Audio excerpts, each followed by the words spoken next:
Obunachilarimiz dosh atsan sinmaydan, suv sepsang churmaydan. Ya'ni fasadni plitkagina geldik. Xudo xolasa bugun Ruslan ham bizlara skitgan zona qiladi. Hisob. Assalomu alaykum. Charchamasdan. Ruslan bormisiz bu? Bormiz. Obunachilar, Xudo xolasa Hazaras Muqomondamiz, ya'ni Muqomon. Ibirimizda zapravka bor. 707 mo'ykaning ham doğrusunda berimizda 2023-yil fasadini qilib berganlar. Keyin bugun Ruslan ham skitga qilaman dedi, fasadni plitkalarida. To'g'rimi? Obunachilar bilan tanishib qo'ying bir. Assalomu alaykum obunachilar, yaxshimisizlar? Bugun Xudo xolasa sizlar skitga atib berajaqmiz plitkalarimizni. Qani ko'rasizlar. Hem yangi modada. Yangi modada. Qani? Bu plitkalarimiz 100 ming so'm, 90 ming so'm sotilgan plitkamiz 75 ming so'mdan dastlabkisini içinde etib beramiz. Dastlabkisam içinde o'zi 90 ming so'm, 100 ming so'm sotilgan. 75 ming so'mdan dastlabkisam içinde bo'ladi. Dastlabkisam içinde. Endi menda urdirjakmi, ustam kerak deganlarni aytamiz. Ustalarimiz ham bor. Bor axir.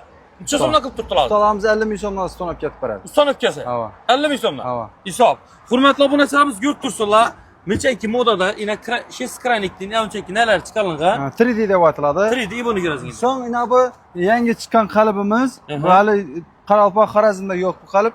Buni ham 100 ming so'mdan satdik, hali bir joy ishladik. Buni ham 75 ming so'mdan dastlabkisi ichida ishladik. Dastlabkisi ichida kvadrat metri 75 ming so'mdan ketdi. Ava. Ina. Qani? Bu har xil svetlari bor, ina bu oqlar ham bor, ina divodim qo'shray bo'lib chiqadi. Bu narsa. Hisob, ina obunachilar qarang.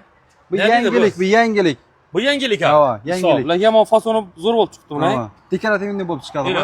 Obunachilar, hamma o'zini как bo'lajini ishlab qo'yibdilar. Arkasini ko'rishingiz mumkin. 100% uchmasini garantali. Garantali. O'sha joy ham 3 yil bo'lgan, yana cho'tki turibdi. Ina obunachilar, 2023-yil axir. 2023-yil ishda. 2023-yil obunachilar bu joyimiz urilgan, ko'ribsizlar. Teyini sokollarni ham imondan qilib berganlar.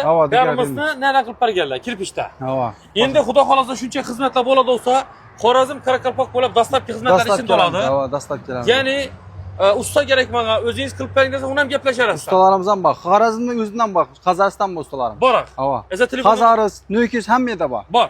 Javoy. Nimalar aytingiz abi? 94 bilan 972 72 41. Esa telefon qo'llanadi. Ekranda nomerlar telefon tavajjihlar. Bo'ldi. Hurmatli obunachilar, yurakchani qizartirib, yaqinlarga tashab qo'yamiz. Ya'ni kimdagi mana shuningdek xizmatlar kerak bo'ladi sifatli, bemalol Ruslan og'a bo'lsa murojaat qilishingiz mumkin. Ekranda nomerlar yozib qoldiramiz sizga. Sog' bo'ling deb salom bo'ling asa.